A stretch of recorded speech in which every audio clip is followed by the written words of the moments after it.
Hello and welcome to this edition of The African. This is where we talk about our stories, our lives. We tell you what our experiences are in the way we know it how. And today I have a family from Congo who have been here for a while, as you said. So we're going to just go around and introduce ourselves. Starting with you, sir. Yeah, so we are the Alimasi, which is Swahili, Yes. for diamond. And so I am Ntal Alimasi. I've been here, as I say, forever. I came here in '88 for school. I've lived in different states, starting in Virginia actually. Then I moved to Connecticut and actually New Hampshire for studies. Connecticut, lived in Pennsylvania, Pittsburgh, and then came back to the DC area. So you've been to the cold and now the cooler part. So the warmer side, the south side. Yeah. Well, so that's in short, Okay. Well, so there's originally from Eastern DRC. Well, wonderful, thank you. And Madame? I am Fatuma Kalala Alimasi. I came to the US in March 2006. At that time, we were in Portland, Maine. 2 years later, we moved cold to out there. Very cold. Yeah. And 2 years later, I moved to DMV area. So since then, I've been here and I got married, have kids. So I love Maryland, and this is my second home. Okay, wonderful. And young lady? My name's Melissa. I'm 23. I also came to the U.S. on the same date. But I've lived in Texas and Portland, and I went to college in upstate New York where I studied psychology. Okay. My name is Malkia Alimasi. I was born in Montgomery County, Maryland, and when I was 3, we moved to rural Maryland, and yeah. So what does your name mean? My name means queen in Saudi. Queen. Okay. Do you feel like queen? Yeah. And you, sir? My name is Alikia. I was forced to live in this country in March of 2012. Forced. Okay.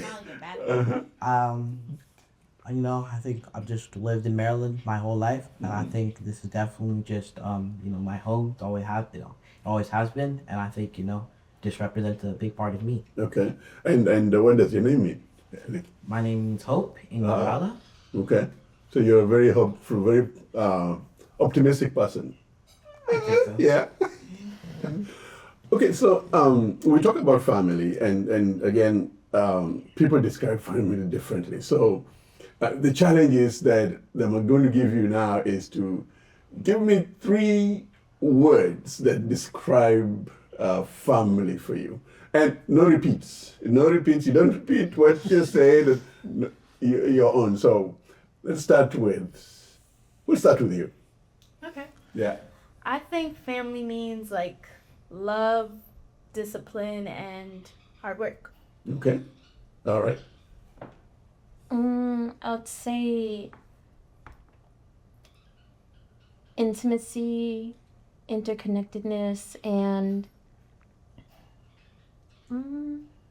patience. Patience. Okay. With you. Loyalty, trust, and life. Wonderful. Yeah. So your turn. You don't want me to repeat No repeating. No Otherwise we find repeating. you. Yeah. For me, family means togetherness, being together, helping each other, supportive also as a family, supporting. Yeah. Those are the 3 words that I can say for the family. So your turn. We took everything. That's but I will definitely say family means unity, togetherness, And I talk. No, forgiveness is unity, forgiveness, and I'll call it understanding. Which would bring all the things that trying to get really into the other person's shoes. Yeah. So. You see, you grew up in Congo. Yes. And I totally believe that what makes us as individuals is all the exposures that we have, our environment, our parents, the schools that we went to, the community in which we lived, and that kind of informs what our values are. Then you came to this country, and now you have kids. If you look at it, what are those values that you'd really want to carry forward to your family, your kids, that you think is very valuable? Yeah. The first thing is, yes, I will say, be kind to each other, right? Respect your elders, and live in solidarity, meaning that I have your back, you have mine, and that solidarity extends to our, what I'll call extended family, whether they live here in the United States, in Europe, in Africa, back home, wherever. That's what we try to,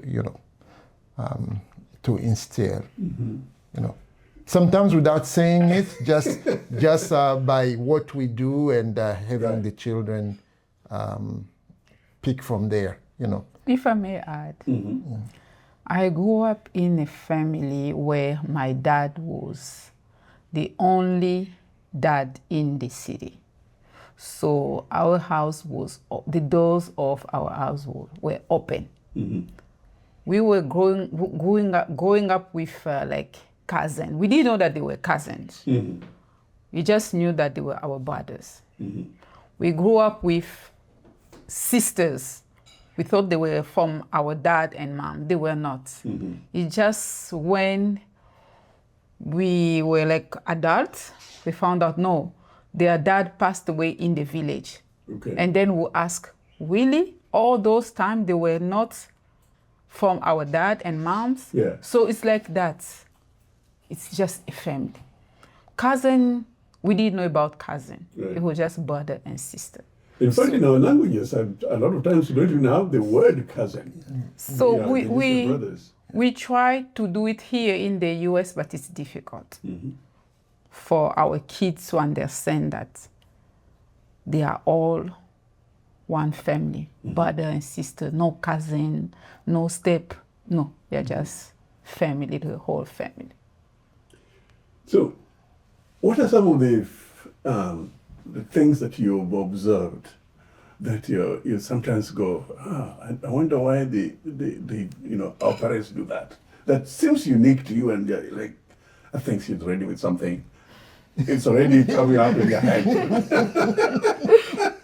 What is that for you? It's not very unique, but I feel like every single family when when it's a gathering, it's so much yelling, screaming. Oh yeah, yelling and screaming in what form? Is it just because they talk loudly? I don't think that it's I don't speak whatever they're speaking, so I don't know what they're saying, but I feel like they're arguing.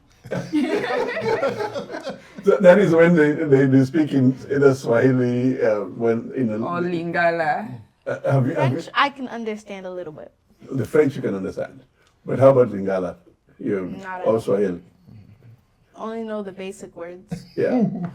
but what you notice when is that when people are gathered? Many people are gathered. Yeah, like a party. Okay. So you think that they're Arguing. Agree. That's interesting. what do you think? What is that one thing? Something that you pick from your parents? That I think it's really just patience, and what my dad said earlier, maybe about solidarity. I think sometimes, even maybe when you think, oh, I did this, oh, I messed up, oh, you know, you aren't really expecting much, they always kind of have your back. You know, they'll always be there for you, always, pushing you to do your best, even though maybe at the time you might not have thought, oh, why are they doing this? Oh, feel like they're just pushing onto you. Yeah. But I think, when you look back, when you recollect your thoughts, when you really take a moment and sit down and think about it, everything, it's always out of love. Okay. I think that just shows, how much we care about each other. Interesting. And what is something that you look and say, wow. Something I definitely had to grow up getting used to is there's no concept of this is mine and this is yours. Everything is shared. Regardless if it's in the house or with friends that are as close as family. You go over to their house and suddenly everything is up for grabs. You leave, it's something you didn't come in with because there's always sharing. So you often share with your siblings, with your cousins, with your parents. It doesn't really matter what. So there's not a lot of possessions. We all just gather around and share. Is this something that you deliberately try and I know that normally some of the examples I would give my kids is that, for example, if we are eating like this in Africa at home, you'd probably have a big thing and everybody's dipping in. And here is different where everybody has theirs. This is mine. This is mine. Is that something that you try to just tell them a different way, and hopefully it becomes part of their formed kind of ideas? Like eating the same. Yeah, I mean the idea of sharing. The idea of because sharing. we grew up in an area where we share everything. We share our rooms. We share almost everything. And here, the kids have their own rooms. I'm sure you share the room with 10 other sisters. Yes, yeah, sisters, yes, cousins, niece, nephew. Yeah, we try to do that here, even though it's difficult for them to understand. But during vacation, when we have people coming here, they open their doors. Like for instance, Elikia can leave his bed for an adult because at that time he had a big, full, or I think it was queen bed. So we will tell him and he will accept that. For us, we'll tell him, yeah, that's how it is. So today we are welcoming them. Tomorrow they may welcome you somewhere also. Someone will leave his bed for you. So you just share. And something that we did not say that is how it is, but everything that you bring in the house, you put it in the fridge, it's for all of us. It's not that mine, no. There's no juice that's just mine, no. Since it's in this house, it's for all of us. I can go grab, drink, and eat whenever it's in. And in this society, one time, we had guests, and this young boy who was at the time, I think he was about 10, and it was the first time we were meeting him, and he's came with his family, and when we told him, hey, you just grab whatever you need to eat from the fridge. And he was shocked. He was, really? We said, yeah, you just get what you need. He couldn't believe it. Because later on, we're being told that, in their house, it's an African-American family. Almost everybody has their own, somebody went on to McDonald's, bought, whatever it is, and it's theirs, and no, you dare not touch it, But in our case, do you find that, in school, that the way you look at sharing is different from your friends? Yeah, I think looking sometimes on the outside, it's like you're looking into a whole different world at times. I think because sometimes the way maybe just their family operates, or the way just things go on, I think sometimes it's wow, I didn't know that's how it went for you. That's not how it goes for me. And sometimes it's really just like, wow, I think I'm very grateful for the way sometimes that my life has been structured and the way, through work years. Okay. How about you? So like, is this like in like a school setting? Mm-hmm. So like, where like I was like I'm going to middle school like this year. So like in my elementary school, we couldn't really like share food even if we wanted to. Okay. Like because like allergies and stuff, I guess. Yes. So we weren't really like able to share food, but if we were, we would probably share food, like usually. Okay. Now, tell me something about that you hold very dearly, that you definitely would like to pass to the kids, in terms of just the tradition that maybe was practiced at home, that you really want to like them to know about. Well, I mean, it's the, I guess it was said the love is that we're there for you, right? And it's not something that you worked for. Right. I guess I'll put it in the ways, maybe they, especially for Elikia and Malkia, in their names, they get what, I mean, it's hope for Elikia. Mm-hmm. For Malkia, it's actually what you say, it's Amini Neema. In Swahili, yes. It's belief yeah. and grace. Yeah. So if you take those, together, we couldn't rename Melissa's name, and we couldn't rename Melissa, so she remained. There's nothing special about she remained Melissa. You remained Melissa. yeah. But that's my mom's name. Oh, okay. Mm-hmm. Yeah. And Melissa Atia. Yeah. So basically, that's what I want them to get. Yes. That love, and we've had some conversation around that with that. And I mean, it's like you live here, you leave this house. Mm-hmm. As soon as you step out of the door, you have to understand that's my brother, that's my sister, and the world has to pick it without you saying it. Right.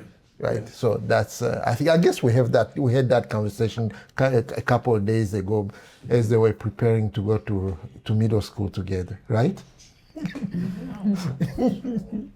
Now we will come. You mentioned about socializing and family. We normally socialize with big family and whatnot, but in this country sometimes just because of the environment, technology and whatnot,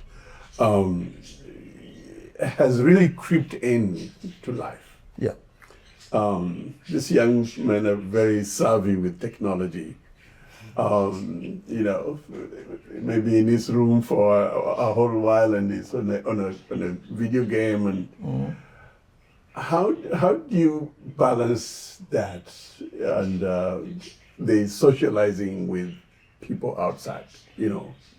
Yeah, I guess I can ask them to give their take on that, the way they perceive it and the way we have done it. So, exactly. Yeah. You can go first. Sometimes, I force myself to go to the library and do something other than play on my tablet, because sometimes it's kind of boring, and I wanted to do something else. Or my dad tells me to, or go out play outside, or Alika forces me to. If I can say about it, in this house, we don't want them to spend their days in their home. So far, they don't. They are in the basement together. Even though Elikia can be on the video game, but they talk to each other. Okay. They play with each other. Okay. So there's no one just on his phone or the tablet all the time. And with this summer, they try to have time to be on the electronics instead of being on the electronics, they can go to the library, they can play outside, they can talk to each other, or they can have their books. Okay. Yeah. So And we'll try to see if A that small works. addendum to that Yeah. is that it's a rule. Okay. During the academic year, they do not have access to electronics from Sunday night to Friday afternoon. Okay. So the whole week, there's no TV, there's no, unless it's something that is coming from school and that they have to do it on the computer, then they don't have access to electronics. Full stop. The second addendum is that for summer, after they returned from Europe, because they went on vacation in Europe, it was like, hey, this is not the time to spend 8 hours on your tablet and things like that. So you give me your schedule of how we're going to. So you're actually empowering them too. Yeah. So they actually, and the only thing I said, you make sure you eliminate at least 6 hours of electronic time where you want to find something to do it. So, and we came up with a schedule. So, they came up with a schedule. I just put it on paper. So that's what they live by. So what do you think about that rule? That's fine. I usually just go up into my room and like sleep for the 6 hours. Like I wake up early, I do stuff, and then so I'm tired when it's time for I wake up early, so I'm tired when it's time to sleep. So it's like me hibernating. Okay. But we saw that in Europe, in all the family that we visited, all the kids, they are adults now. They were sharing with them the same thing. It's like no video games, no TV. They just talk to each other. They go and visit other cousins. So yeah, pretty much, I think they say, you guys are just the same. We do the same thing. Yeah. Your brother was doing the same thing to us, and you do the same thing to your cousin. You are just like, right, in Belgium. So it was.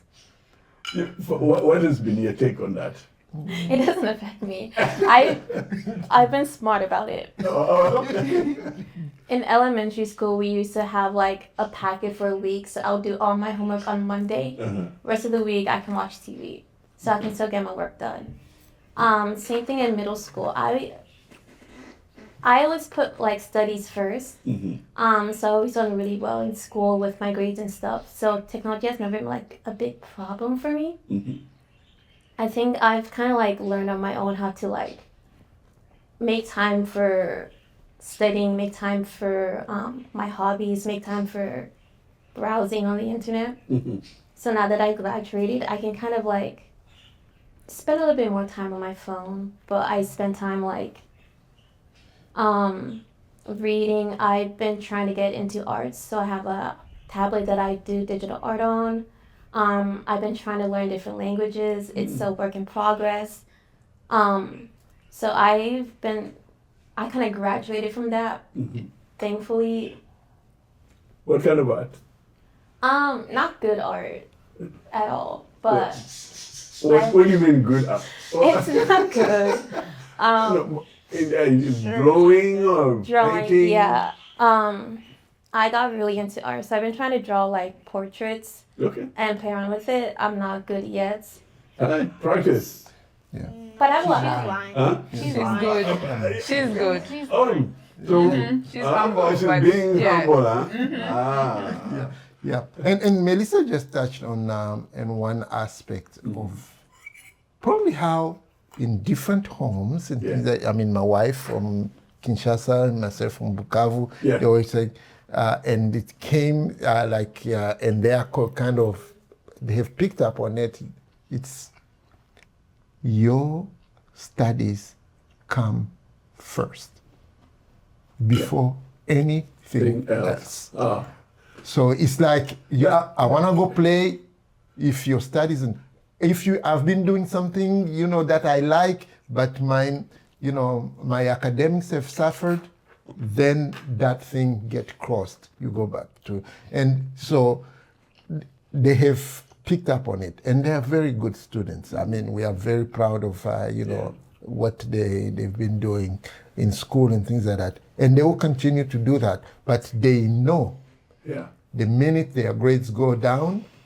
And that is common in all I can assure you, in all the African families. Books was Yeah, I mean, because they don't know it. Yeah. But especially for some of us who have come from, humble beginnings, Yes. studying, schooling has been the, how you call it, the trampoline. Exactly. For us to go up. Yes. For them, they may not know it, and it's like first generation immigrants here and things like that.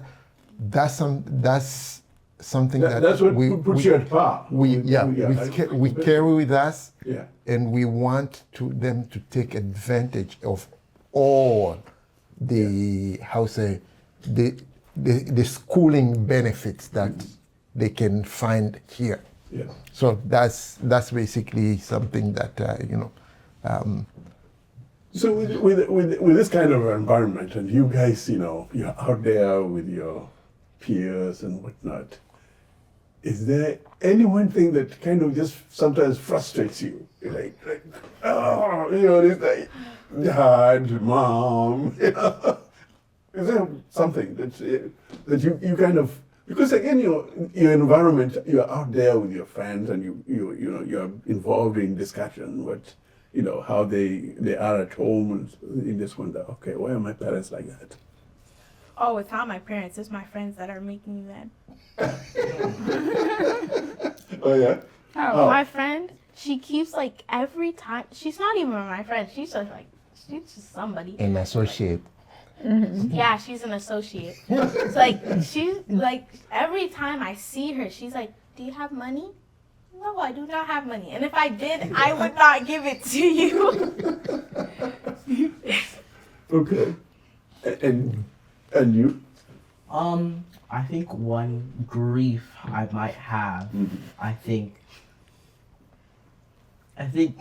Mom and Dad, I think that need to get easier getting to know people. I feel like just more with my friends, I feel like there are times where I'm with my friends and they'll ask, "Oh, how about the time you wanna go hang out or something?" Mm-hmm. I'll be like, "Of course, I always come first. I have to ask you, of course."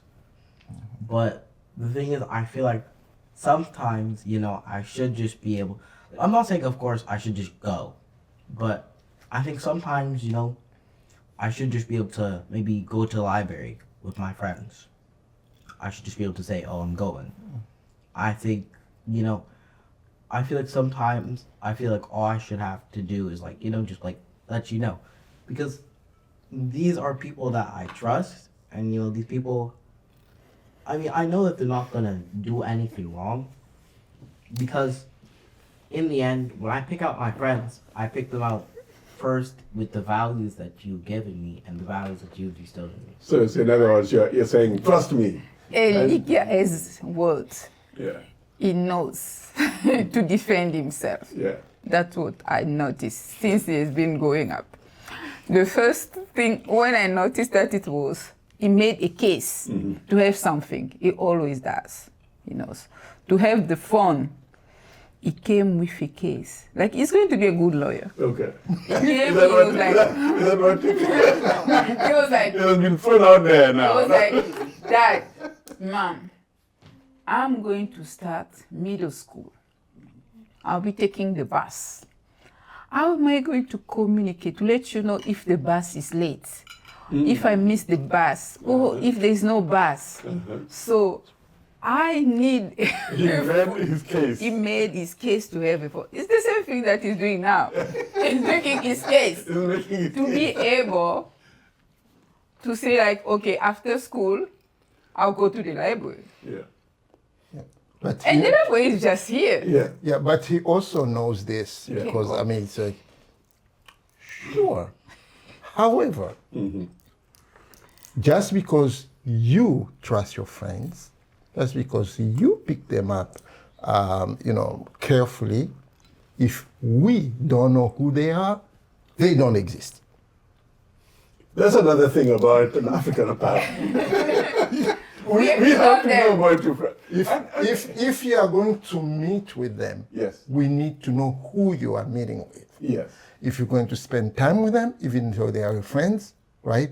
Then I, as a parent, need to know my child is with so and so and so, Yeah. right? It's like, it's non-negotiable. I think this also from my experience and what I came to I think about is one, we come from a society where back home you're among family or whatnot.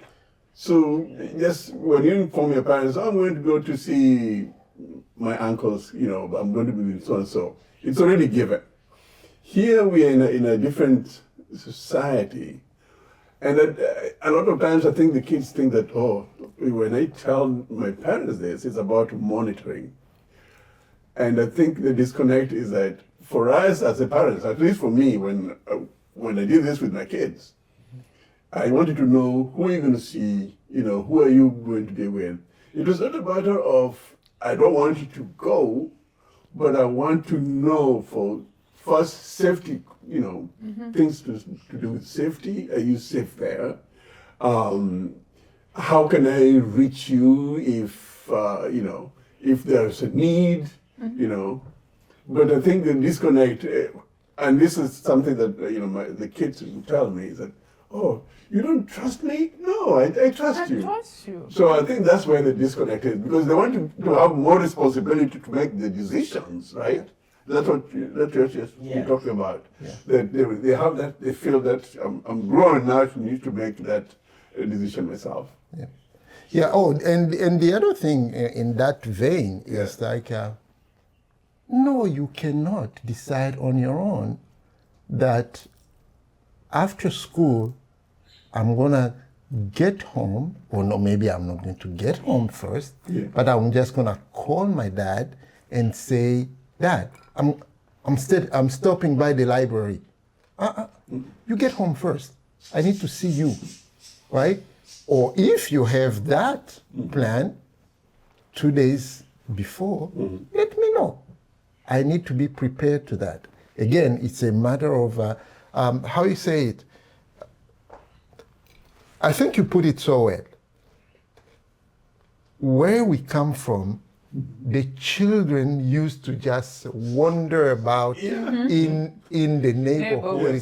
And we know their. How did we know they're safe? Because if you saw them doing something, you correct them. Yes, exactly. No ifs. You say, look, and the thing was, and you knew not to do something wrong out there, because exactly. you'd be punished by those people out there. Yeah. So that's the part. So then again, of course, we are in another society. We understand that there are going to be different ways of living. We're going to accommodate it to some extent. Yes. Some level, right? We want you to be, out there, living your life, but we also want you to know that, we're still the Alimasis. Yes. Because what you do does not only reflect on you as an individual, it reflects on the whole family. Right.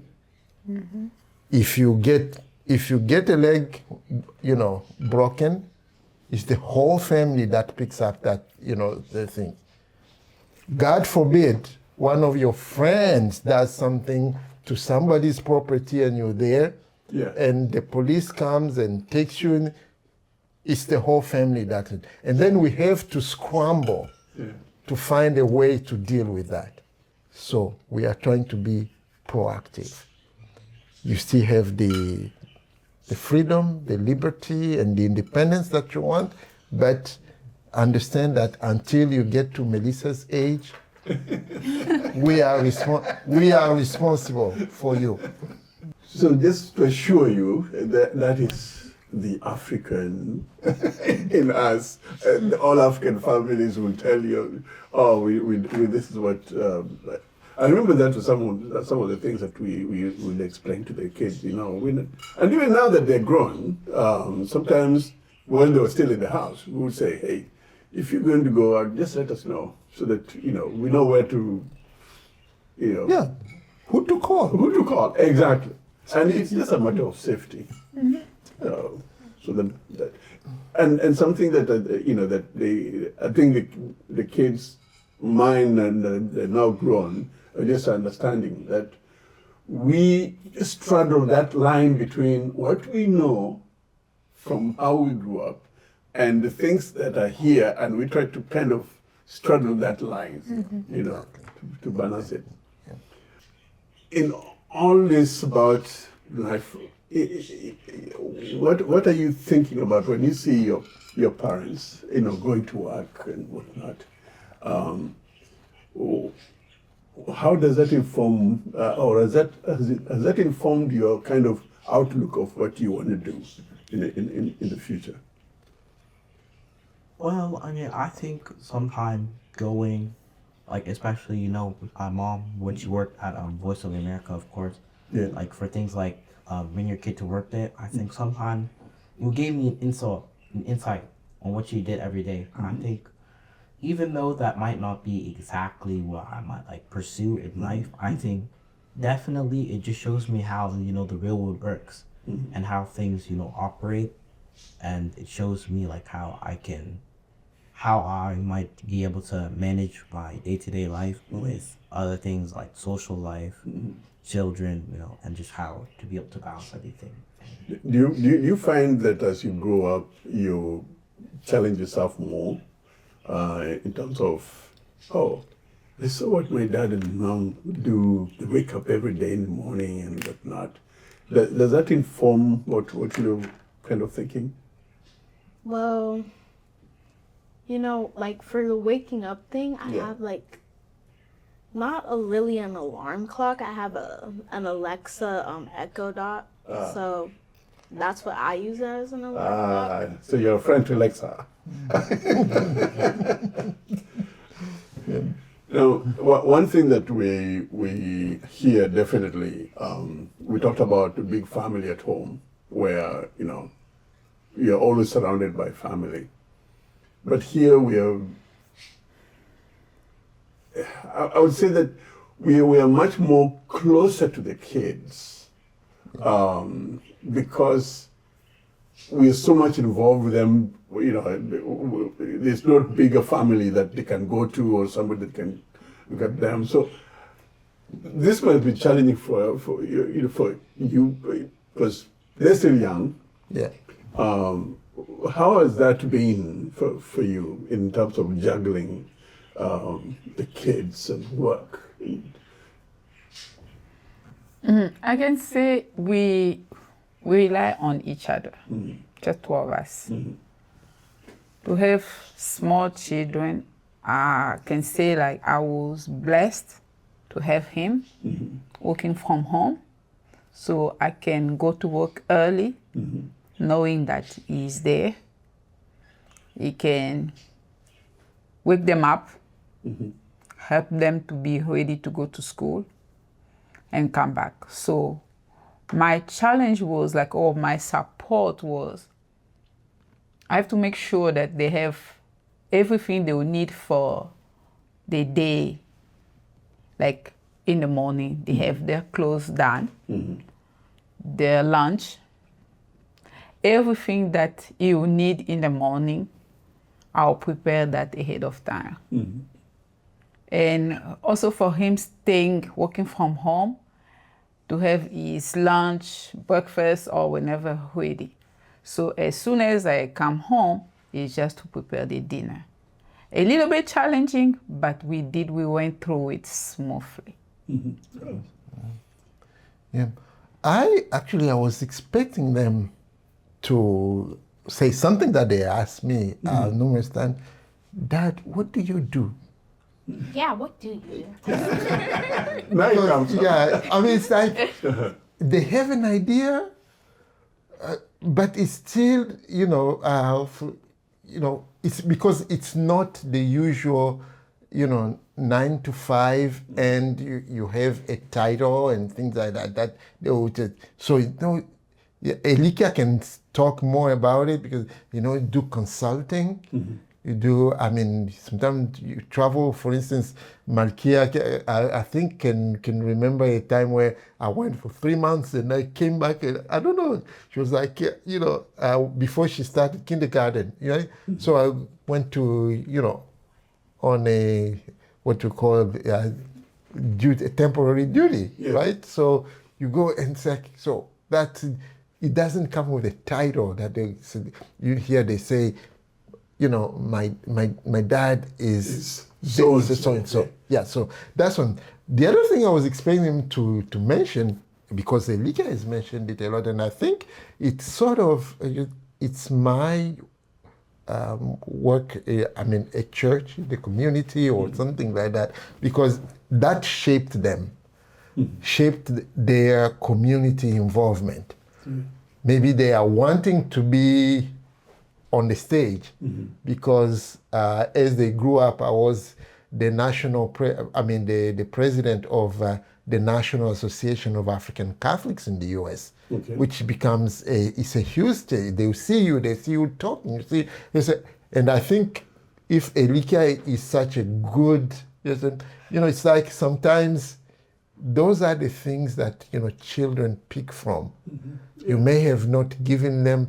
I have not been able to pass on my athletics, history or heritage to them or legacy, but they picked up on something else, right? So I think that's and when they talk about what mom does, actually, I'm surprised my kid didn't say. At one point, somebody was talking to.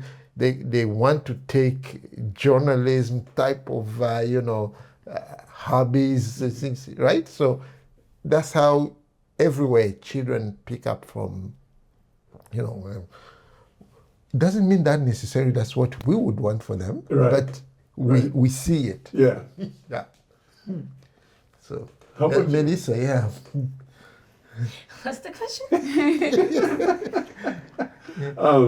Just seeing dad and mom, how did that inform, a decision about what you want to do and,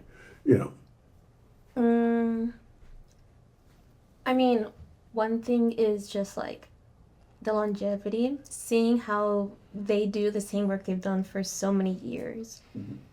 It's really surprising for me, probably because I'm young, but I can't imagine myself right now being in the same job, in the same position for so long, because I always want to do everything. But I do admire the dedication to that, especially being a journalist. I think I picked up on that a little bit more than I thought I did. I did some student writing in college where interviewed people, and it wasn't until later when I explained it to you that I realized that's what she's doing right now. So it's a lot of it is unintentional, but I think just loving your work and loving it enough to do it for so long, even if it's harder, you have to wake up early every morning, you have to juggle kids and this and that. I admire it a lot. We can't talk about, I can't talk to a family from Congo without saying anything about music. No, we can't do that. I know, I still remember, I asked you one question a long time ago. What is that one music in Lingala that, do you remember what you said? I don't. Maya. Maya, okay, yes, Maya. That's also mine. What is yours? What is, if one music that stands out for you? I don't know if one that stands out. I would just say I take the rumba in general, Okay. and the not only the rhythm that comes with it, but also the societal message that goes with it. Okay. So I wouldn't go with I have pretty much maybe 6-7 songs that I would say these they make me move, they make me but I will not say basically, but it will be true too. More of the old songs. Franco. Not just necessarily Franco. It may be even the ones that were before when my parents were. So that's, anyways. Go ahead. So I'm sure that when you travel, you listen to music in Lingala, whatnot. Did it ever influence your? You don't understand the language, of course, but what did you think about it? I think definitely, just listening and watching my parents, like. Did you come to appreciate music that way? Definitely appreciate the way they would move, the way they would talk. I think definitely. I don't think I ever got maybe as into it as say someone like dad or mom. I don't think I may have ever really gotten into it, but I definitely was able to appreciate the different things that they did. I'll let you in on something. My kids, I play Lingala all the time, Swahili, Luo music, whatnot. And when they're young, and then they just getting into their own way, they started to listen to music, and they'll be like, oh God, that's not. But surprisingly, right now, what they listen to is Lingala and Swahili music, bongo music. So, just to warn you, you may come to like that. You may come. Yeah. This has been a wonderful conversation. I'll leave it at that light note. And I want to thank you so much for inviting me to your home and us having this conversation. We thank you. We thank you for having thought of us and having this conversation with us.